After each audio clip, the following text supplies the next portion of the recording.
আসসালামু আলাইকুম, সবাই কেমন আছেন? আল্লাহর অশেষ রহমতে আপনার দোয়াতে আলহামদুলিল্লাহ আমি ভালো আছি। আশা করি আপনারাও ভালো আছেন, যে যেখানে আছেন সুস্থ আছেন। আরেকটা নতুন ব্লগ নিয়ে চলে আসলাম। আর এখন হচ্ছে সকালবেলা, প্রচুর পরিমাণ কাজের চাপ থাকে, এখনও ঘর গোছাইনি। তারপরে হচ্ছে এদিকে খালা চলে আসবে, তো খালাই চলে আসলো, আম্মাও চলে আসলো বাজার থেকে। এখন আমার ঘরটর গোছানো হলো না। আমি হচ্ছে একটা পেটিকোট নিয়ে বসিয়েছিলাম, তো ইনশাল্লাহ পেটিকোটটা শিলানো হয়েছে। ওদিকে হচ্ছে ভিডিও করতেছিলাম। তারপরে এখানে হচ্ছে প্রচুর পরিমাণ হচ্ছে কাপড় জমানো আছে, সেটা হচ্ছে আমি অলরেডি 2টা জামা সেলাই করছি, তো এগুলো খালাকে ধুতে দিচ্ছি আর অনেক কিছু। তো খালা চলে আসলো, গরম পরিষ্কার করলো।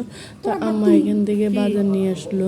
তো এখানে হচ্ছে আমি বলতেছি ঠিক আছে বাজারগুলো রেখে দেন, এগুলো আবার গুছায় রেখে দিতে হবে। মানে আমাদের গৃহিণীদের মানে কাজের শেষ নাই।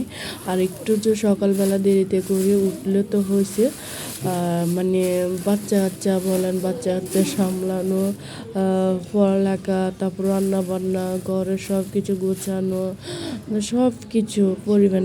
তো এখন দেখেন আলহামদুলিল্লাহ আমি কি সুন্দর একটা পেটিকোট সেলাই করে নিলাম। মানে খুব সেলাই বেশি দিন হয় না, শিখে হয়েছে আলহামদুলিল্লাহ, আল্লাহর কাছে অনেক বড় নেয়ামত। তো আমার ভিডিওটা যদি ভালো লাগে লাইক, কমেন্ট, শেয়ার, সাবস্ক্রাইব করে দিবেন।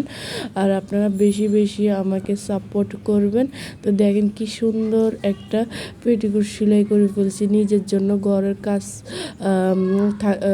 থাকার ফাঁকে ফাঁকে হচ্ছে আমি আমার জন্য কিছু একটা করছি। তো আল্লাহ হাফেজ, সবাই ভালো থাকবেন। আমার ভিডিওটা এই পর্যন্ত।